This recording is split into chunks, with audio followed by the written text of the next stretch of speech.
loco. Y el que me gustaría compartirles es esto. Ya voy, esperen que ponga sus mensajes porque ya veo que me están escribiendo. Si algunos escribieron ya, acá estamos. Presentar ahora. Estilos y sus tácticas. Bueno, estilos y sus tácticas.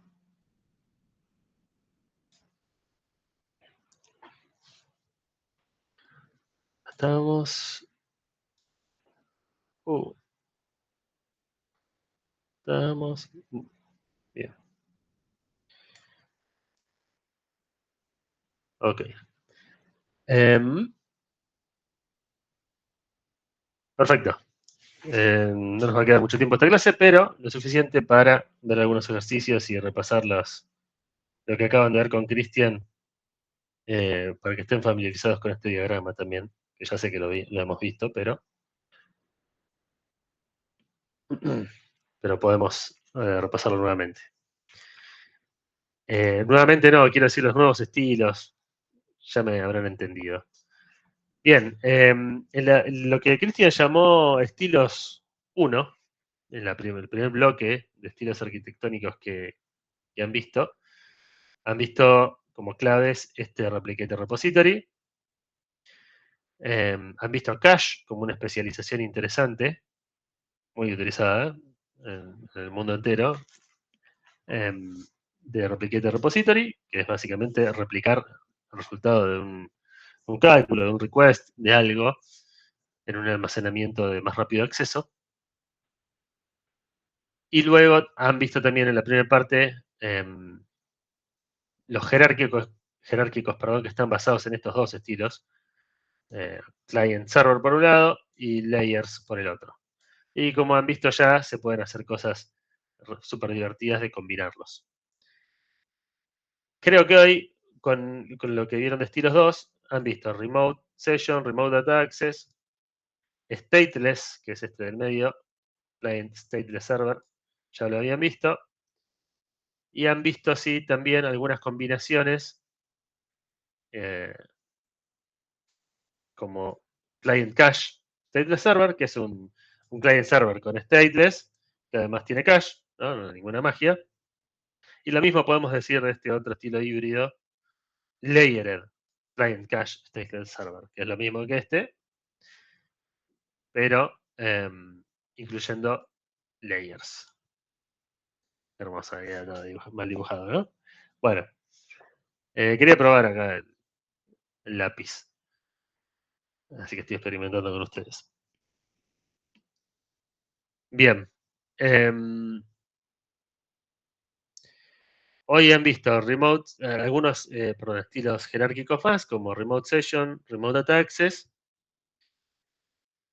Este ya lo han visto, dijimos.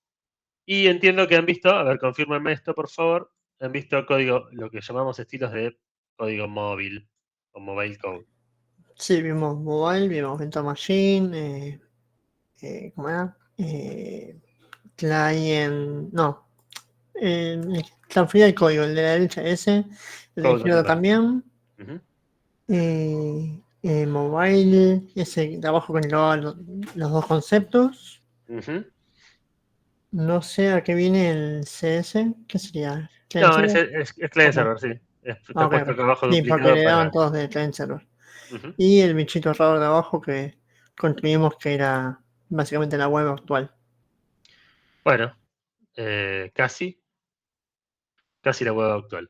Le falta un cambio. Subir un cambio más para que se parezca. Pero sí, es el estilo que dio origen a la web original. Y que ya vamos a dedicar una clase entera a la web, así que creo que dentro de una o dos clases. Pero sí, es la piedra angular de la web actual, y después se le suman algunos estilos más que están acá al costado, que bueno, todavía no los hemos visto. Lo que nos falta ver, que aún no han visto, son estos del costado, ¿no? Los estilos de flujo de datos, probablemente ya hayan visto algo en otras materias de pipes and filters o pipelines, le llaman algunos. Y los estilos de, algunos estilos de peer-to-peer son un montón estos, pero nosotros vamos a ver algunos. Como los basados en eventos, pero bueno, aún no los han visto. Ahora bien, con todos los que nos quedan a la izquierda, podemos jugar. Como repaso de lo que han visto hasta hoy, al menos. Bueno, primero la aclaración, ¿no? Cada vez que en este diagrama vean un rectángulo punteado al lado del nombre de un estilo, significa que contiene las tácticas básicas o las tácticas esenciales que mantienen la esencia de ese estilo. Por ejemplo, acá en Remote Session son dos las tácticas esenciales. Client inicia sesión en el server, invoca servicios y luego finaliza la sesión. Esta es la típica. Este estilo, perdón, es el que implementan los típicos software que permiten iniciar sesión en una máquina remota, ¿no? Como Telnet o Remote Desktop, esas cosas. O que mantienen sesiones fuertes como el protocolo FTP, ¿no? Que uno inicia la sesión y dentro de la sesión va haciendo cosas, que es la primera táctica, ¿no? Acá. Y la segunda táctica dice que el application state, o ustedes pueden por ahora pensar en el estado de sesión, se mantiene completamente en el server. Todo lo que va haciendo el cliente, el camino que va recorriendo en su interacción, todo el estado se va manteniendo en el server. Entiendo que también hoy vieron el Remote Data Access, que está caracterizado por estas tres tácticas. El cliente, esto es un cliente server, ¿no? Además está decir, envía una consulta en un formato estándar, por ejemplo SQL es el clásico ejemplo, pero puede ser cualquier otra, puede ser JSON, MongoDB u otras bases de datos orientadas a documentos. Y el servidor lo que hace ahí es como abrir un espacio de trabajo para dedicarle a esa consulta y poder mantener resultados en memoria del servidor, y el cliente las va a ir consumiendo progresivamente. Esta es una forma de consumir datos de una base de datos, ¿no? No sé si alguna vez han trabajado con lo que se suele llamar cursores, pero bueno, la consulta se ejecuta del lado del server y el cliente va iterando sobre los resultados, que nunca viajan todos de forma completa, a menos que el cliente los mantenga, ¿no? Pero nunca viajan de forma completa de una, digamos, al cliente, sino que el servidor va haciendo fetch de los resultados a medida que el cliente recorre el cursor. Bueno, acabo de escribir esto. Y acá, bueno, la característica a comparación de Remote Session. Sí. ¿Alguien iba a decir algo? Ah, me pareció escuchar algo. Que alguien abrió el micrófono. Bueno, la diferencia es que el estado de sesión o de aplicación se mantiene, está repartido. Un poco en el cliente y un poco en el servidor. El cliente que tiene ese cursor, el cual va tirando de los datos que están en el workspace del server, y el server tiene todo ese espacio de trabajo que le dedica a esa query o a esa consulta, o a esa transacción en general. Bien. Y por otro lado, dentro de los de código móvil, bueno, tienen la base, este Virtual Machine, que no nos vamos a detener mucho acá en las clases de ejercicios, pero sí nos interesan bastante estos dos, Remote Evaluation y Code on Demand, ya que son bastante usadas en la práctica. En Remote Evaluation, el cliente conoce sabe lo que hay que hacer, el know-how, ¿no? El algoritmo, el código, si quieren, y el server los recursos, el Remote Evaluation. Entonces el cliente sabe lo que hay que hacer, pero no tiene los recursos suficientes para ejecutar la consulta. Perdón, la consulta no, la operación. Y el server sí tiene los recursos. Y la segunda táctica es que el cliente enviará el código al servidor, quien ejecuta ese código y devuelve los resultados. por otro lado, Code on Demand es invertir esa relación, ¿no? Y el caso de uso aplica cuando el cliente tiene los recursos, puede ejecutar eso, y el server sabe cómo hacerlo. Entonces el server, en alguna respuesta, el cliente hace un pedido al servidor, ¿no? El servidor responde y en esa respuesta incluye este know-how, que es básicamente código, que el cliente luego puede ejecutar.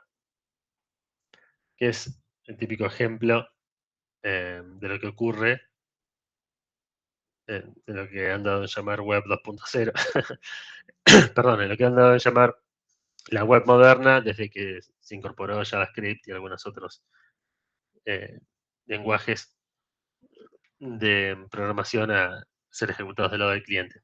Pero el código es provisto por el server. Bien, hasta acá estamos, lo que vieron hoy.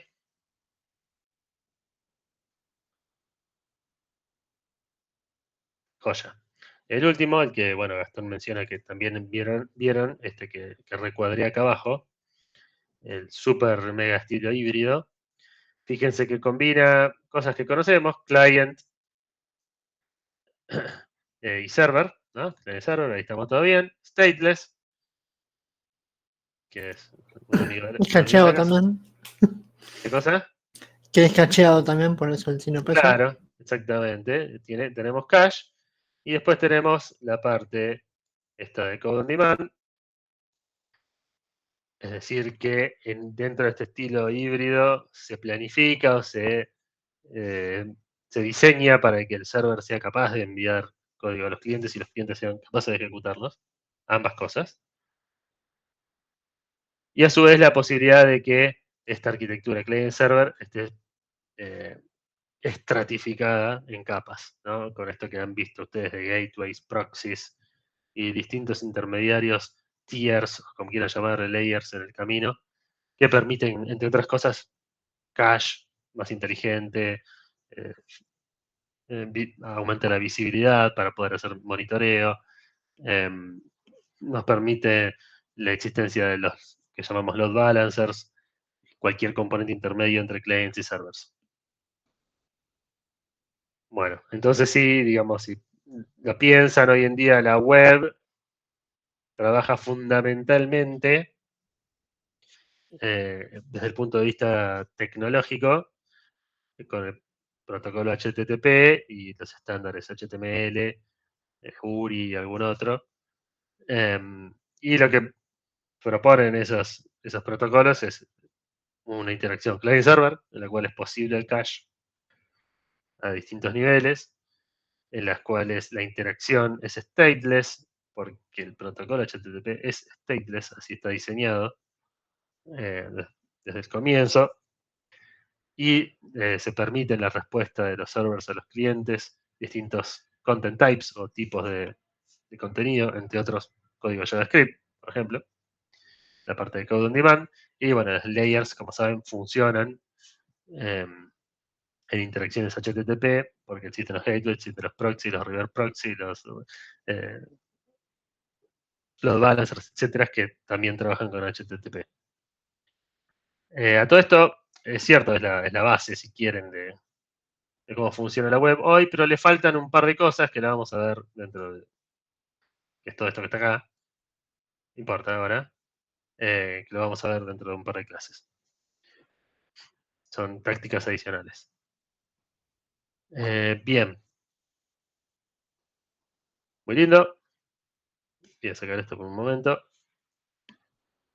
A ver. Así me lo borró. Bueno, no importa. Era para ir siguiendo que ustedes vayan siguiendo lo que yo decía. Vamos a agrandar la letrita. Bueno, este creo que ya lo hicimos.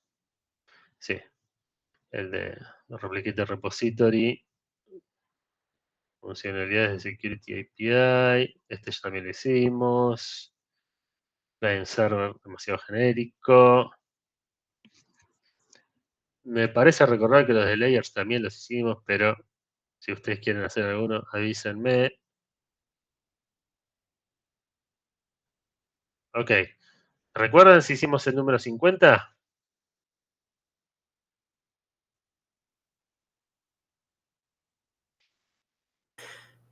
No, no lo hicimos. Bueno, vamos a por él. El número 50 dice que en una aplicación client-server que utiliza HTTP como protocolo de comunicación entre ambos componentes, un cliente necesita recorrer una colección de imágenes empezando por la número 43, en específico. Para ello, requiere una cierta imagen del servidor haciendo un request get, la dirección del server, /images, /43. ¿No? Esta es como la URL, esta es la URL, perdón, la cual el cliente intenta acceder, obtener una representación de este recurso. Y continúa diciendo que para obtener la siguiente, hace esta otra llamada. Get, bueno, la misma URL base, /images, /next, ¿no? Siguiente. Entonces la pregunta acá, con este conocimiento, ¿podemos decir si la interacción entre clientes y servers es stateless?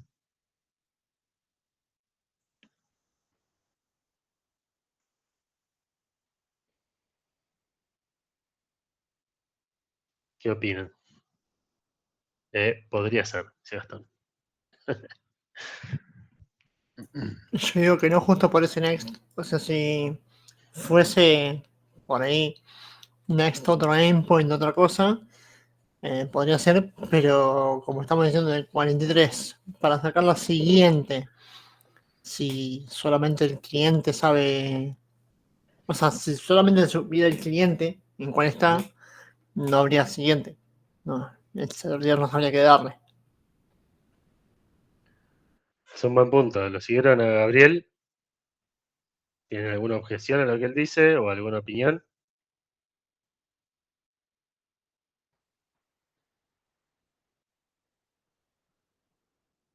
¿Estamos bien? ¿Lo entendieron?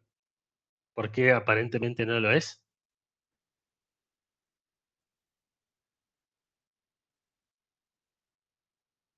Bueno, tengo un ok de Guido. Gastón dice, tal vez, /images, /next, agarra del navegador la página en la que está parado. Ok, ahora, si es así, el navegador le debería estar enviando en ese request, perdón, voy a señalarlo mejor, debería estar enviándole en este request cuál es la imagen actual, ¿no? Vamos a llamarla. Si lo está haciendo, acá no está, en el enunciado no está.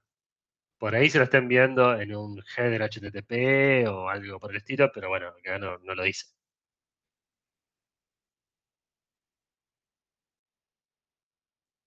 Por eso podría ser. Ah, porque vos antes decías que podría ser.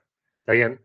Pero si en un examen o en, en tu trabajo vas a responder sí, es stateless, vos vas a tener que diseñar o aclarar que entonces el estado 43, que en este caso, ¿no? La imagen actual, pasa en algún lado de este get. Aparentemente la URL no, porque bueno, el enunciado no está. Tenés que agregar una hipótesis que sea, bueno, dentro del request que se le está haciendo, que le hace el cliente al server, el cliente está incluyendo el estado actual en algún lugar del request HTTP, que no es la URL esta que está acá. En HTTP se puede hacer con headers, alguna porquería así. Creo que ahora también en las últimas especificaciones de HTTP está mejor visto que los gets incluyan un body, un cuerpo, un request. Perdón, un request no, un body adentro del request. Pero bueno, ojo con eso. Si van a decir si es stateless, porque tienen que poner la hipótesis. Si no, así como está, no parece serlo. Perdón, cuando tenés una caché compartida entre todos los nodos, ¿eso se considera stateless o no? Cuando oficia de cache únicamente, O sea, cuando persistís la sesión dentro de esa caché. cuando persistís la sesión adentro de la cache. Creo que esta discusión la tuvimos, ¿no? Es donde se ponen divertidas las cosas. No sé si divertidas, pero más. Depende de quién te las conteste. Ok, para este ejercicio, por ejemplo, digamos, se consideraría stateful. Sí, si vos estás manteniendo la sesión en una cache, no importa que no está bajo el control del cliente, entonces se considera stateful. Si el estado de la sesión de este tipo está en una cache que solo controla el server, se consideraría stateful. Dale, gracias. Estamos siendo así como académicos, ¿no? Que está bien, estamos en la facultad justamente. Pero muchas veces, normalmente hasta diría, se utiliza esto que vos decís, Guido, por más que uno diga, voy, pero no es 100% stateless, o no es stateless, porque tiene otras ventajas. Porque permite, bueno, como decís, compartir ciertos estados entre un clúster de servers, incluso entre varios clústeres de servers, y para ciertas aplicaciones eso es conveniente. Dale, gracias. Lo que yo no quiero es que quede como que si haces eso está mal. No, para nada. Está perfecto. Solo que bueno, no es stateless per se. Bueno, acá hay... ¿Qué es esto?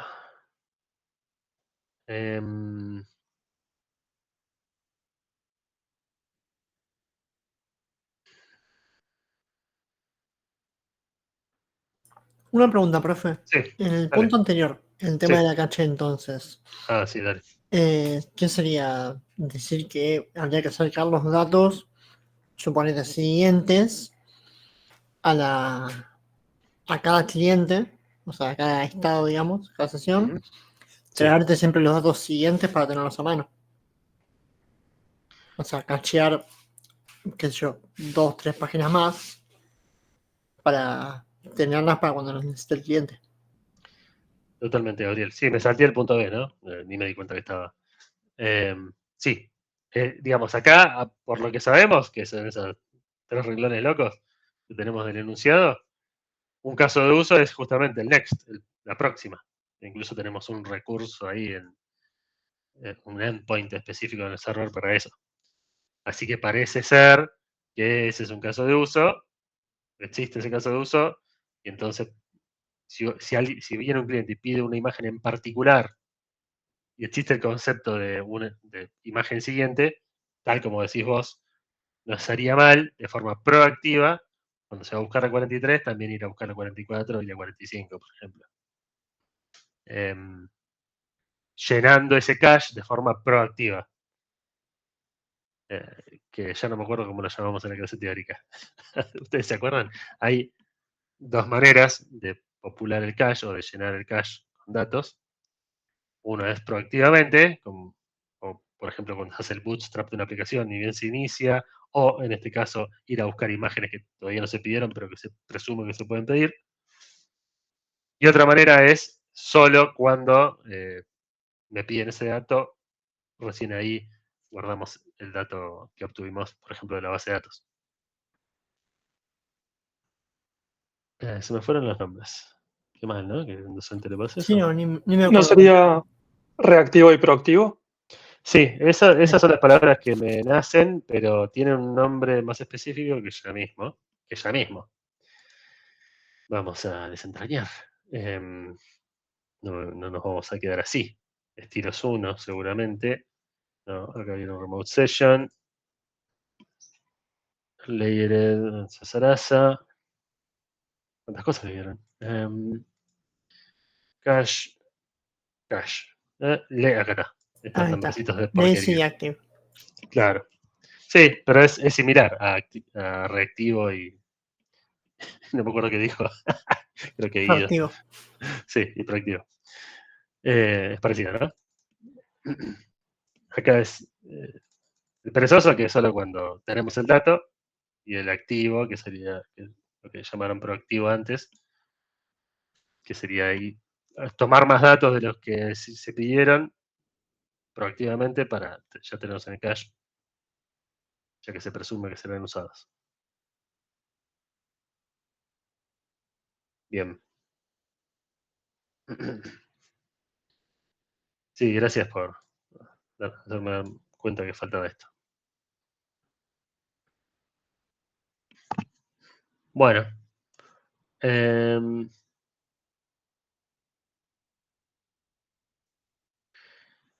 Este es un ejercicio que nunca me gustó. Pero bueno, acá hay un par de ejemplos de situaciones donde se usa mobile code o estos distintos estilos de código móvil en sistemas reales. Por ejemplo, hay un proyecto que no sé si seguirá existiendo, ¿no? Tengo miedo de buscar este, que salga cualquier cosa ahora, en este momento. Pero bueno, ya hemos hecho esto en la clase pasada, ¿no? Fue divertido. A ver qué pasa. Tiene página todavía. Bueno, sí, sigue existiendo. No sé si. Bueno, el último update fue 2023, así que tal vez no sigue existiendo. Pero bueno, volvamos al ejercicio, perdón, fue una curiosidad mía y lo fui a buscar. Pero Milky Way at Home es un proyecto de computación distribuida, voluntaria, que se ejecuta sobre la plataforma BOINC, Berkeley Open Infrastructure for Network Computing, cuyo objetivo es generar modelos tridimensionales precisos de corrientes estelares de las cercanías de la Vía Láctea. Es una plataforma client-server que permite utilizar ciclos de CPU y GPU ociosos de las máquinas de los voluntarios cuando ellos no usan las computadoras. De los estilos de código móvil que ustedes vieron, ¿les suena que alguno calza con esta descripción? Boink. Mientras voy a abrir la puerta porque no corre una gota de aire, tengo calor.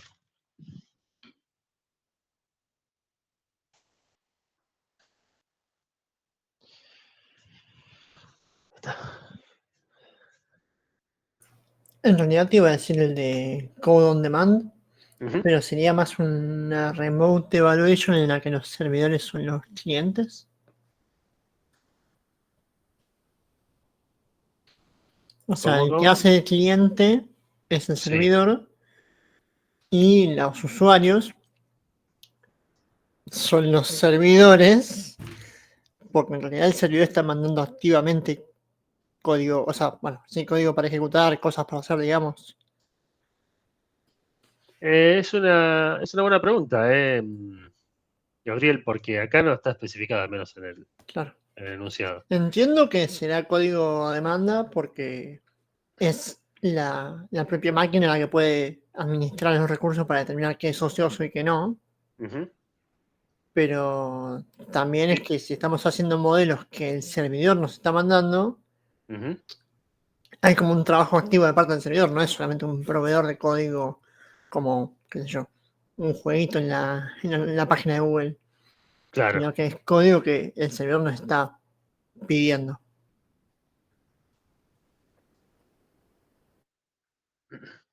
Me parece, al menos en el momento que yo lo había visto, hace unos cuantos años esto, ¿no? Como se darán cuenta, me parece que la forma de colaborar, por ejemplo, si uno quisiera ser voluntario de este proyecto, es instalándose algún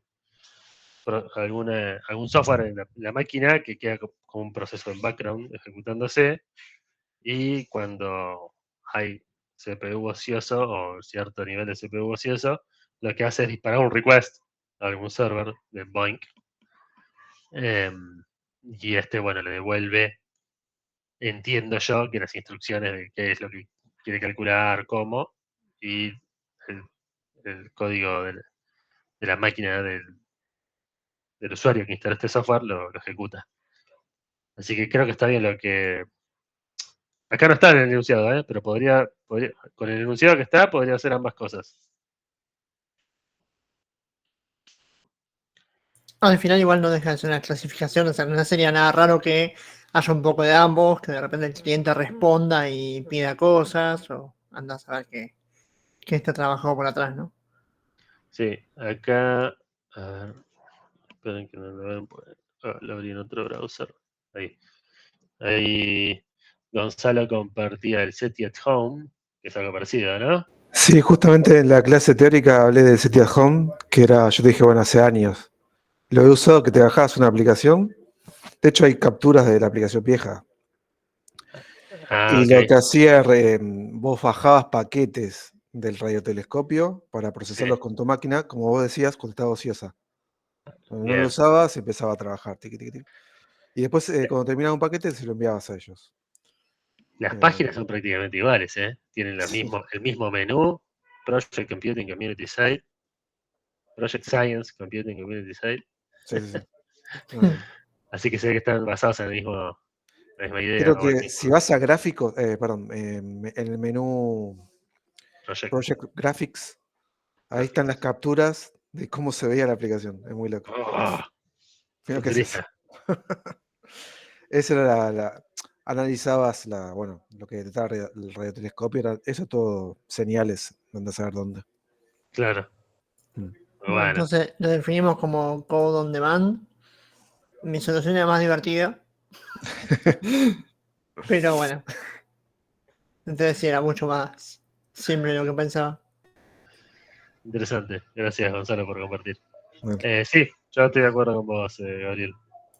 Gastón, los sitios ociosos, bueno, como dice, como mismo con Gonzalo ahora, es yo no voy a usar mi máquina, usala, básicamente. Y claro, Listo, básicamente en medio de un protector de pantalla se levantaba esto.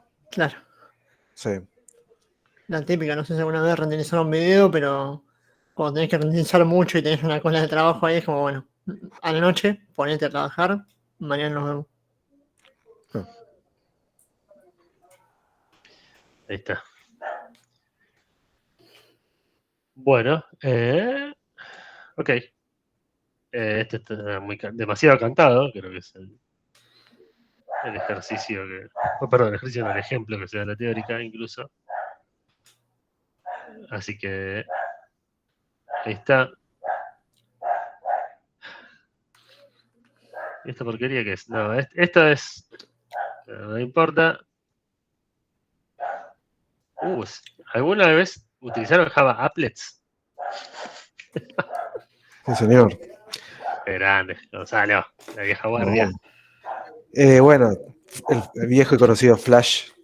Adobe Flash. No, no era Adobe, era. Bueno, ni me acuerdo el nombre. ¿Tenés compañeros que no saben lo que es un applet? Sí, el Flash Player. ¿Era Adobe o no? Sí, Adobe Flash, sí.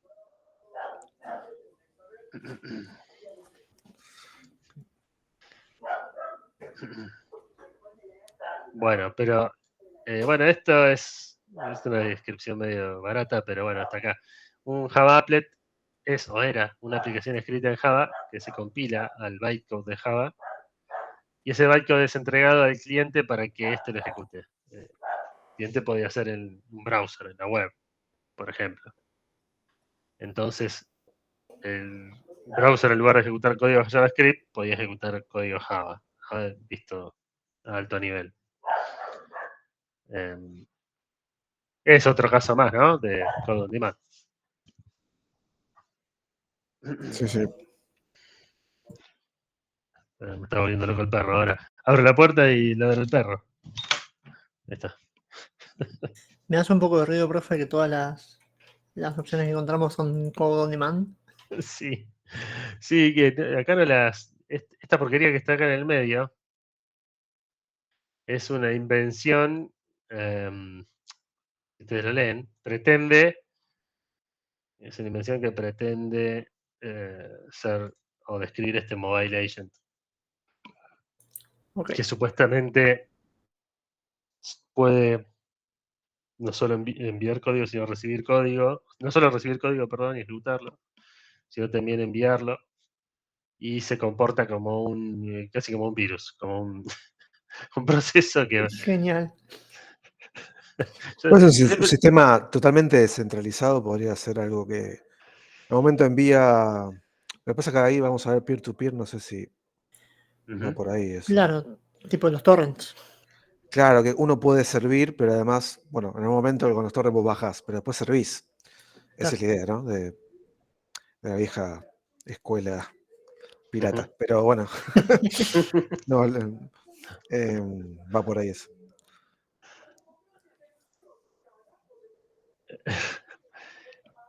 Gastón dice, ¿esto sería Remote Evaluation? Perdón, Gastón, ¿te referías al C o al D? Al D. No, esto sigue siendo Code on Demand porque es como si fuese un plugin que vos te instalás una extensión que te instalás en tu browser, que es capaz de recibir del server código, después de un request, ¿no? Con parte de respuesta de código y ejecutarlo ahí adentro.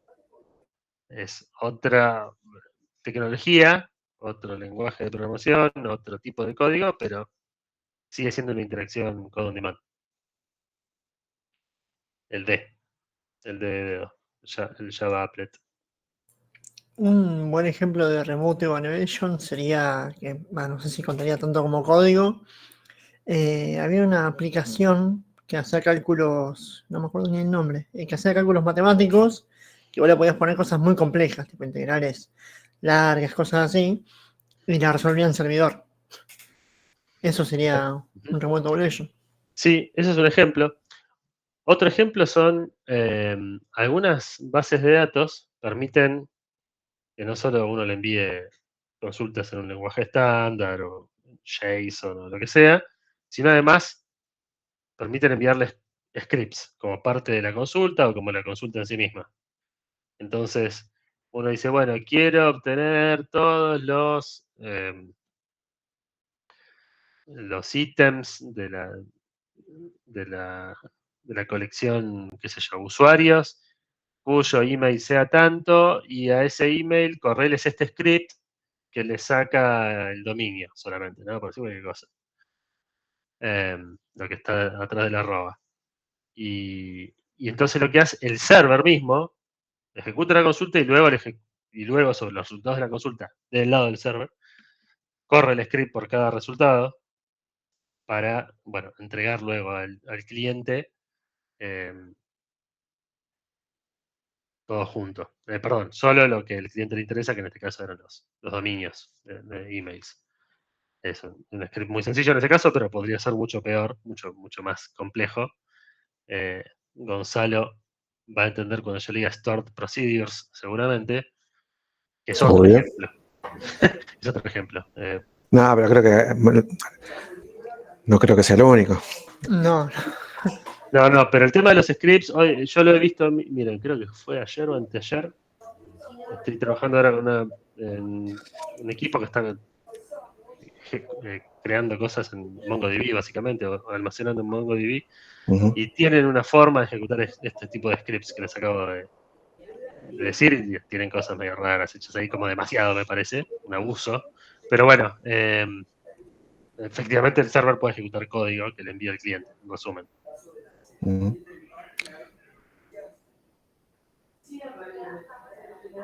Bueno, muy lindo. Esto no lo vieron aún. Esto sigue siendo más de lo mismo. Esto no lo vieron aún. ¿Qué pasó acá? Layers. Se supone que ya vimos. Load balancers, duplicate repository, pipes and filters. Y no, ¿qué nos queda? ¿Hemos hecho ejercicio de layers? ¿Saben que no me acuerdo? Me estoy confundiendo. había uno arriba, si no me equivoco, de Layers. Tenía una flechita que daba vuelta, sí. Esta porquería. Sí, quise, este es medio... Bueno, dale. Hagamos el 47 antes que el 48. Porque es algo que se usa también, no lo he visto al menos. El 47 comenta que layer bridging es una táctica que consiste en posibilitar que el código de una capa de alto nivel, A, utilice módulos de una capa de más bajo nivel, C, siendo que A y C no son adyacentes. Es decir, bueno, están como en este dibujo, solo que las flechas, solamente hay una flecha de A a C y no toda esta cosa. Claro, nos salteamos una capa, básicamente. Exacto. Por eso se llama bridging, puentear una capa. ¿Qué atributos de calidad, pregunta acá, se ven afectados al introducir layer bridging dentro de una arquitectura que implementa layers?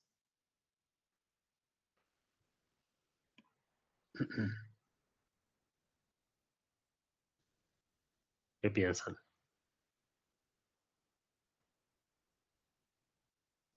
En un principio podría decir que mejora la performance, Ujú. porque, o sea, se habrá hecho con ese objetivo, lo único que se me ocurre. Y como que programa en código fuente en Assembly, por ejemplo, para optimizar programas. Sí, es una buena... suele ser la razón más poderosa que hay para esto. Que de hecho, bueno, es lo que más pesa cuando se implementan layers, que es disminuir la performance en pos de mejorar el acoplamiento, la extensibilidad. Ok, entonces, al saltearnos una capa, ¿qué podemos perder? Y Ya estamos dijimos. en contra de las otras, justamente. Estamos en contra de extensibilidad, de reusabilidad también, supongo, porque si tenemos que tener las capas inferiores para poder utilizar la superior. Ahí Gastón agrega evolucionabilidad. Yo iría todas menos performance. Claro, es lo que vemos siempre igual. Porque básicamente lo que te da el layers es un montón de cosas. Vos decís, bueno, me quiero saltear porque ir por una capa me da la latencia de 2 milisegundos extra. Bueno, está bien. Pero, ¿vale la pena? Bueno, si vale la pena, Ujú. qué sé yo. Es raro. Sí, se introduce una dependencia, perdón, me había trabado, una dependencia más. Es decir, ahora A, la capa esta A, no solo depende de la B, presumiblemente, sino además de otra más, que No. antes no dependía. Entonces, acoplar un poco más a esa capa. Igual yo diría que incluso Ujú. puede ser peor. Siempre puede ser peor, pero es mejor que hacer, como está más abajo, el enunciado ciclos. Eso ya directamente rompe todo lo que tenemos en las layers. Ok. El 48 dice, dado el siguiente diagrama, podemos decir que la arquitectura aplica el estilo de layers. Es que no. No es layers eso. Lo que yo diría que lo único que tiene layers es que hay una... Un nombre. En Senda, claro. nombre del diagrama que dice layer. Esos son módulos llamando sí, qué sé yo. No De sé. hecho, si todas las llamadas se hacen en simultáneo, no sé en qué resulta.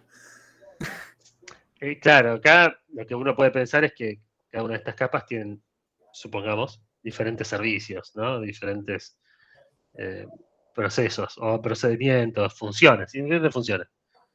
Entonces, una función llama a B y otra función llama a C. Claro, lo que quiero creer es que no hay una dependencia circular en algún llamado a B, B, C, CA, no sé. Pueden ser distintos llamados en distintas instancias de distintas funciones. Solo ahí tiene sentido. Claro. En un loco ejemplo, ¿no? Que no se nos ocurra. Sí, Pero- recuerden que estas flechas, como está acá, significa Allow, claro. se permite usar. Se permite que A use a C. Después De de ahí, hecho, pará, esto cuando vos compilás, o sea, ahora yo pienso, compilo, yo soy del palo de .NET. ujú, Si vos tenés un proyecto que usa el otro y usa el otro y el otro usa otro, no compila eso. ¿No? Creo que no. Da referencia circular. seguramente Sí, la sí. referencia circular. Sí. Es Sí, raro. en lenguajes estáticos, si estos son diferentes unidades de deployment, Librerías, digamos, módulos, claro. claro. Sí. Como proyecto no funciona. Ahora, si fueran servicios, podría ser. APIs o lo que sea. Claro. Gastón decía, es como que el frontend tenga acceso a data access y viceversa. Te llega un request a vos desde la base de datos. Claro, no, en esos entornos esto no tiene sentido, me parece. No, claro. Como decía Gonzalo y como me dice Gastón ahí en los comentarios también, en los mensajes. Yo viste, por ejemplo, que la capa de negocio vos podés abrir un socket, un WebSocket en este caso, y hacer una comunicación duplex y de vuelta. Sí, Pero ahí no lo acoplás a algo per se, sino que vos decís, bueno, el que se ponga a escuchar en el socket, yo le envío algo. Bueno, pero para mí es otra arquitectura esa. claro. Seguís siendo layers quizás, pero tenés algo al lado tuyo que permite, tipo broker, mandar actualizaciones. Pero Es un buen punto, sí. este caso es otra cosa. Sí, esto es raro. Esto y que esté todo en un solo módulo es más o menos lo mismo, ¿no? Porque por la información que tenemos, que es ninguna, ¿no? Tenemos tres rectángulos que dicen uno A, otro B y otro C. Esto, básicamente, cualquiera puede usar cualquier otro. Entonces no hay una jerarquía acá, directamente. Quizás no es una cosa jerárquica, que como decíamos, eran varios endpoints, varias APIs, y hacen cosas con responsabilidades distintas, pero con consecuencias en otras. Sí. La única que estoy viendo ahora dice vista de módulos. Ahí nos cagó porque ahora son módulos, no son APIs. Claro, si ahí sí es un problema. Es raro. Yo diría que esto no es cualquier cosa. Sí. A ver, arranca. Sí. No tiene jerarquía, como les digo antes. Ahora está dibujado como una cosa arriba de la otra, pero podría estar dibujado una al lado de la otra, podría estar, no sé. Podría ser un triangulito y que tengan No dos sé. flechitas. Sí, podría estar sobre una línea y es lo mismo, porque no hay jerarquía acá. Engaña un poco como el dibujo y que se llaman A, B y C. Pero parece jerarquía, pero no hay.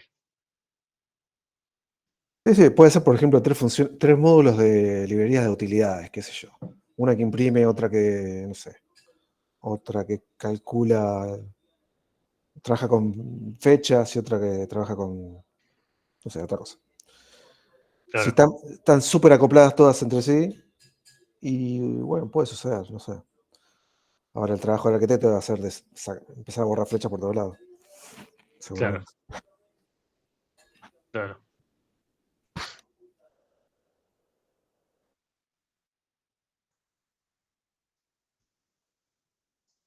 Bueno. Hacemos el 49, que es el último de layers. Aparentemente. Sean services y business logic, dos layers adyacentes. Services contiene los módulos que exponen la funcionalidad del sistema en forma de servicios a los clientes. E invoca módulos de business logic, para resolver reglas de negocio. Si cierto código de services, la capa más jerarquía aparentemente acá, llama a código de business logic, incluyendo un parámetro que es un puntero a una función callback para el manejo de ciertos errores, la estructura sigue siendo layers. Chan.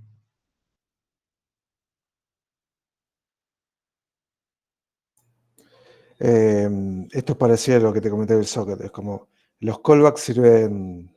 A ver. Perdón, antes que contestes, Gonzalo, Gastón pregunta qué sería una función callback y si es parte de la capa de servicio.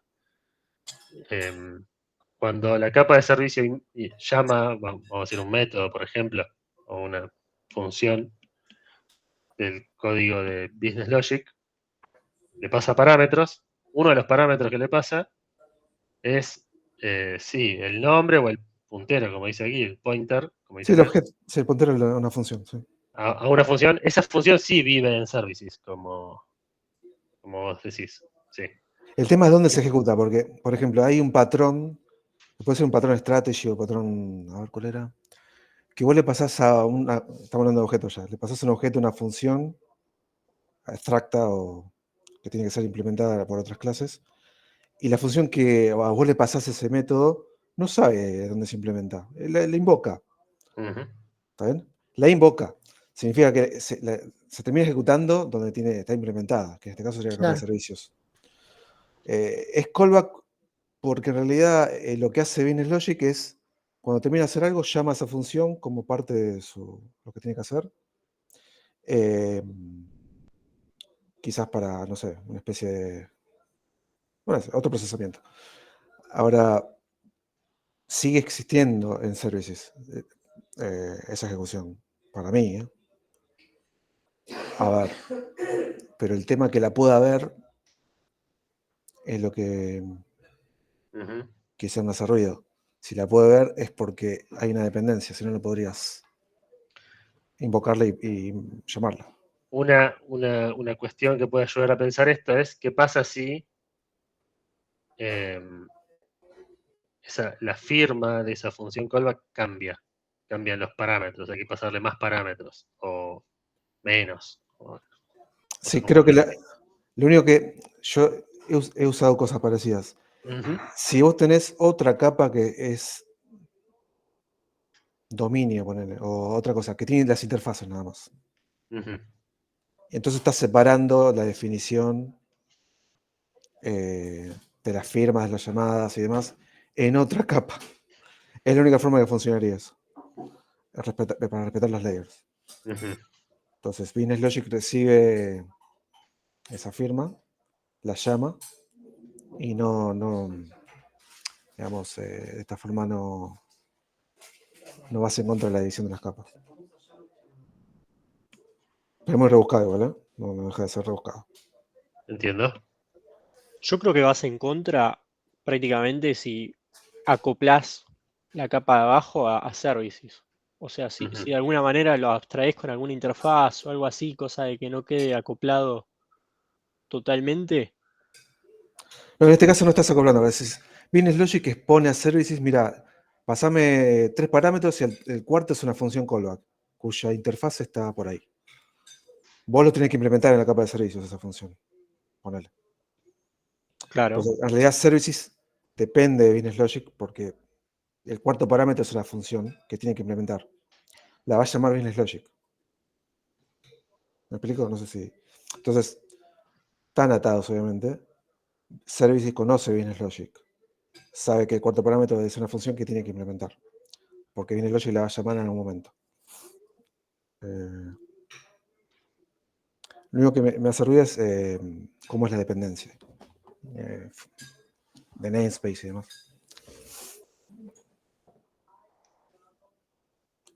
Que se resuelve con esto, de poner en otra capa que tenga las interfaces nada más, por ejemplo. Y ambos capas, Services y Business Logic, la usan. Y te la compliqué, ¿no? Pero sí. La respuesta a esto era no, está todo feo, está todo mal, pero sí. Capaz que haciendo un dibujito llegamos a una conclusión o no. Pero sí. Puede ser. Em, Es que sí, si tenés una capa extra, o sea, desacoplas directamente las Claro, donde compartan funciones. ambos las El, firmas y la el tema es definición. qué haces con eso después. O sea, compartís firmas. Pero la lógica. O sea, el que hizo eso lo hizo conciencia. Y algo estaba pensando mal en ese momento para mí. No, a ver, en la actualidad yo, por ejemplo, trabajo con capa de dominio, capa de negocio, capa de datos y capa ¿cómo se llama? Cross-cutting, que es para todo, ¿no? Y la capa de APIs y controlador. La de dominio suele tener los DTOs, las interfaces, las cosas en común. La capa de servicios es la que llama la capa de datos generalmente. Y podría ser que una capa extra en el medio entre las dos sea la que te resuelva todo. Claro.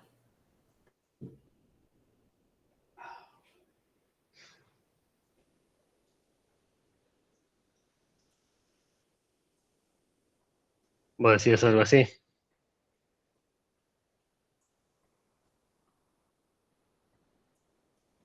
Claro. Y que la interfaz de la función callback esté ahí. Que debería estar implementada en services igual para que no se termine rompiendo. La implementa services, la llama business. Claro. No es circular, Claro. pero depende de una capa transversal. No te queda otro. O sea, que ambas usan.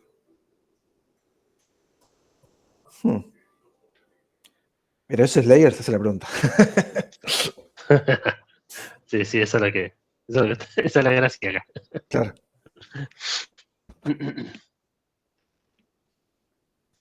¿Qué opinan? Yo la interfaz la comparten, ponele, ¿no? Está bien.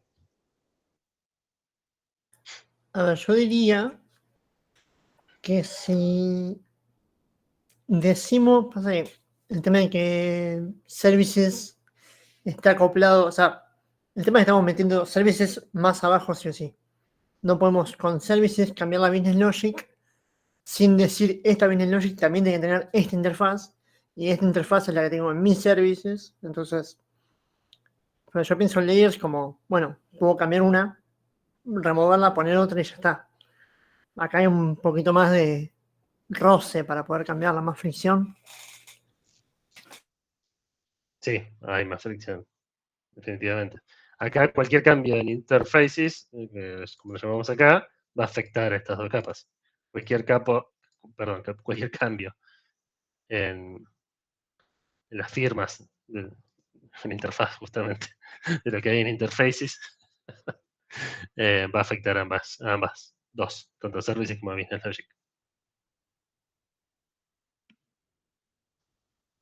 Gastón decía, se supone que cada capa brinda servicios a su capa superior.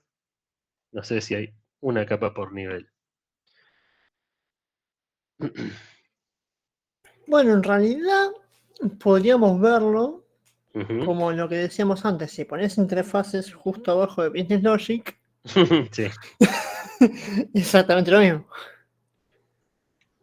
Hay un salto ese. ujú. ¿Qué está haciendo esto? O sea, tiene todas las Sí. contras. Es exactamente lo mismo.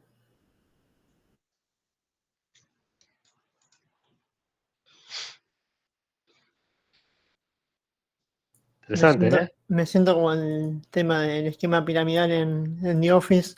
Tipo, si lo ponemos así. Sí. Buenísimo.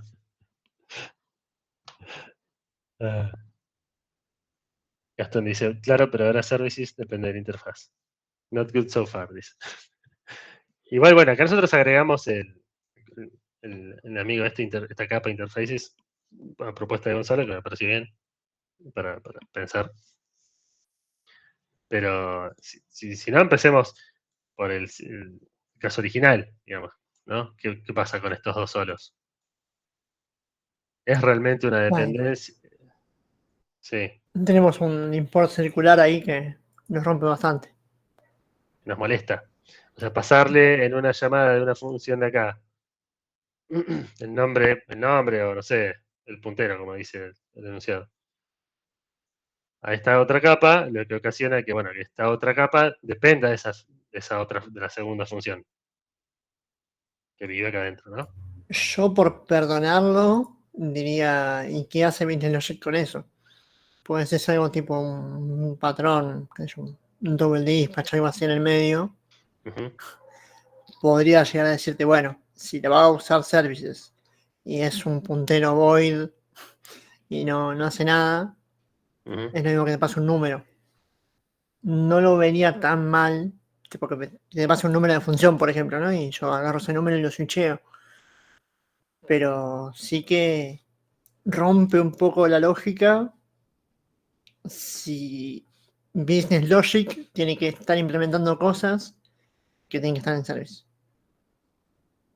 O sea, no me gustaría condicionar mis capas inferiores a lo que necesito yo, claro. sino al revés.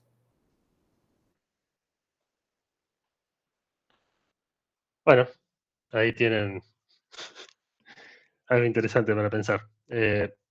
Acá, al menos desde mi punto de vista, más allá de esta evolución que hicimos acá a la derecha, de la cual hablamos y estuvo buena, lo que yo pensaría es, perdón que insista con esto, ¿no? Pero ¿qué pasa cuando esa función que se pasa como puntero a Business Logic cambia? Cambia en su interfaz, en su cantidad de parámetros, en su tipo de parámetros, en su tipo de respuesta de resultado, o incluso en su comportamiento. No sé, ahora siempre devuelve un resultado, cambia la implementación para que tire excepciones en lugar de devolver resultados. ¿No? ¿Qué pasa ahí? ¿Cómo afecta eso, en este caso, a, a la capa que no tiene esa función, que solamente la invoca a través del callback? Entonces ahí es como que se ve un poco más claro que si supongamos que esa función, vamos a llamarla no sé, F2, ¿no? La función 2, que se pasa por parámetro. Antes no tiraba excepciones y ahora sí tira porque se hizo un cambio en el código necesario. Entonces este tipo que le llega el callback y lo llama, capaz que explota y no esperaba eso. Entonces ese cambio en el comportamiento es la implementación de la función F2 en services va a ocasionar un problema o un cambio, o sea, va a propagar el cambio también a Business Logic. Lo cual en principio, si ves este dibujo, no debería pasar, ¿no? Claro. Otra cosa que se me estaba ocurriendo. Ahí, como bien dice Gastón, está afectando la evolucionabilidad de manera negativa. Ambas cosas. Sí, perdón. No, que otra cosa que se me estaba ocurriendo es. Pasa ya es meterme en por qué ser honesto y no otra cosa, ¿no? Ujú. Que si la dependencia es porque services tienen que mandar una función que después interactúe con services o básicamente que lo hace transparente a la funcionalidad de Business Logic porque no hay otra capa en el medio que maneje lo que está pidiendo services, que implemente este callback Ujú. y Business Logic puede seguir trabajando como Business Logic. Claro. Es una buena pregunta para hacerle a se le ocurrió el enunciado. Guido dice, ¿puede ser que la respuesta dependa de tu definición de dependencia? Si definís dependencia como dependencia estática, no reemplazarías layers si pasas una función muy genérica como parámetro que no genere imports, pero si ya te metes con las responsabilidades, sí. Por default, en layers, cuando se hablan de dependencias, es lo que decíamos antes. Esta flecha, esta dependencia significa está permitido por la layer superior usar a la layer inferior. Esta flecha significa se permite que A utilice a B. Solo eso significa.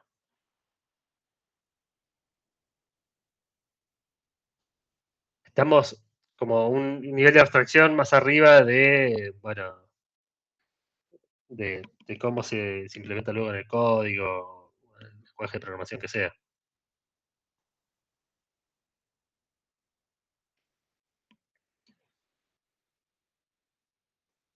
Volviendo a lo que decía Gastón antes, que dice que por ahí hay una dependencia circular, y algo así, ¿no? Porque, como antes sugirió incluso Gonzalo cuando estaba explicando, estamos finalmente permitiendo, a nivel de diseño, que Business Logic invoque a funciones de services. Es decir, permitimos que Business Logic utilice a services. Imagínense que pudiéramos forzar por software, de alguna manera, esta dependencia. Es decir, que sea literalmente imposible que Business Logic invoque a esto porque vive en otro proceso y se cierran los puertos, no sé, lo que sea. Entonces, si esto es imposible, porque lo hicimos imposible por el despliegue, como les decía, por alguna otra cosa, entonces probablemente deje de funcionar, ¿no? Ese callback.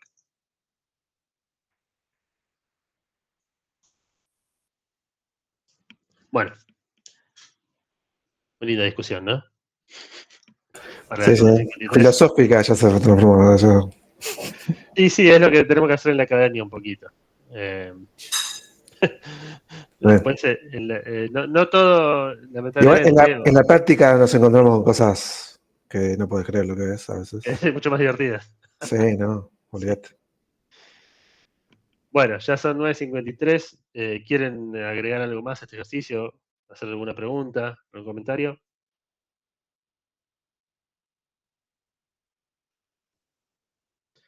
Bueno, todo por hoy entonces. La semana que viene tendremos, creo que trabajo práctico y terminaremos de ver estilos. Así que bueno, nos veremos el jueves de la semana que viene. Ah, pará, dice Gastón. Pará que... Algo para preparar para el TP con el tema de las correcciones del TP1. Mariano lo estaba siguiendo ese tema. Sí, entiendo que o ya se comunicó o se comunicará en breve con ustedes. No sé a qué te referís. De algo para preparar, Gabriel. No, que nos habían dicho ya que nos tenemos, si podíamos lo de GitHub Student Pack, Sí. no sé qué era. Si tenemos que preparar alguna cuenta de algo, ir pidiendo algún recurso o algo.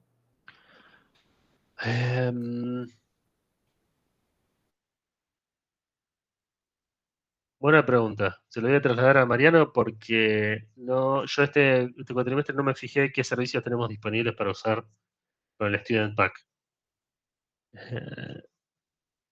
A ver, Mariano.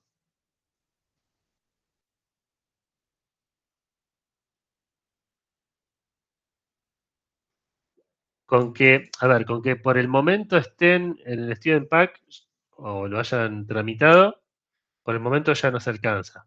Después, ¿qué vamos a usar? Seguramente se los comunique Gabriel, perdón, Mariano, el jueves que viene.